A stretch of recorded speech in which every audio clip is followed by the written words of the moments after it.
Hey guys, welcome back. On today's video, I'll be talking about something that honestly, I didn't think I'd actually be talking about, and that's the end of an era, the end of E3. And to be honest with you guys, it kind of bothers me because it's like you kind of grew up with it, It's been there, it's always been there. I almost feel like I don't even know a time where it wasn't there. And I know there's been a couple years where we didn't have it, but I was always wondering, when will it come back? And to be honest, guys, as of today, officially, there is no E3 anymore. It's not coming back. And to be honest with you guys, that's a tough pill to swallow, especially as a gamer. So with that in mind, let's talk about it and what the future might look like without E3. With that being said, let's get into the video. So I wanted to kind of start off with this screenshot right here because I was basically going around just trying to make sure I could validate this and 100% say, okay, yes, with confidence that, E3 is gone. It's no longer a thing. And there's just so many different, posts and articles and all that stuff that just kind of blatantly said that it is gone for good. So I was like, okay, I need to look at one more thing just to confirm. So I went over to their actual website, as you see here, and they had a message on their website as follows. After more than 2 decades of E3, each one bigger than the last, the time has come to say goodbye. Thanks for the memories, GGWP. And in case anyone's wondering what that means, it means good game, well played. So GG to the Entertainment Software Association for bringing all of our favorite things as gamers to one place and just giving us all of those awesome announcements to get excited for when it comes to all of our preferred games, their content, and the future of new titles from our favorite developers. So yes, thank you for the memories as well. And since we basically kind of covered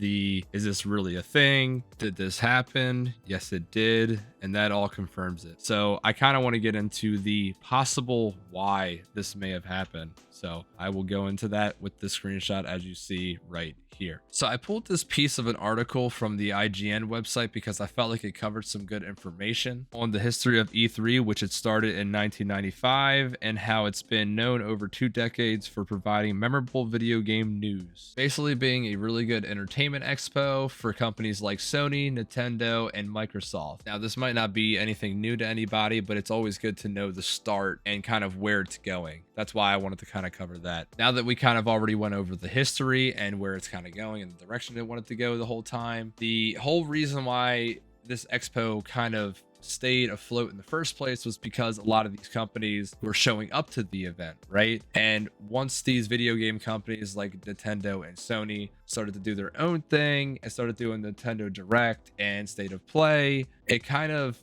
left E3 in a really weird spot, and they weren't really getting the interest that they needed to continue. So based off that, this would make the most sense as to why they didn't continue. And, with the lack of funding and all that stuff, they just had to kind of call it quits and end E3 permanently.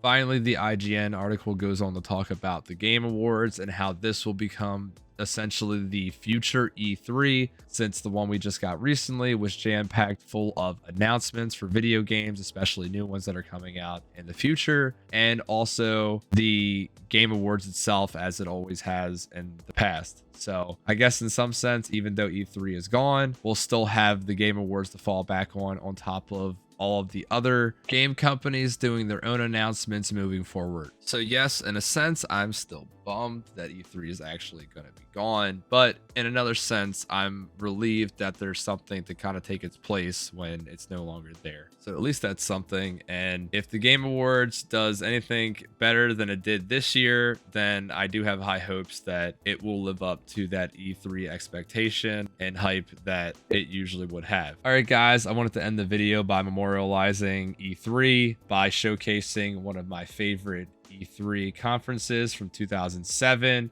If you guys know it, you'll know it. Trust me, it's not a hard one to miss. I just felt like this year had a lot of really good games. Definitely one of my favorites.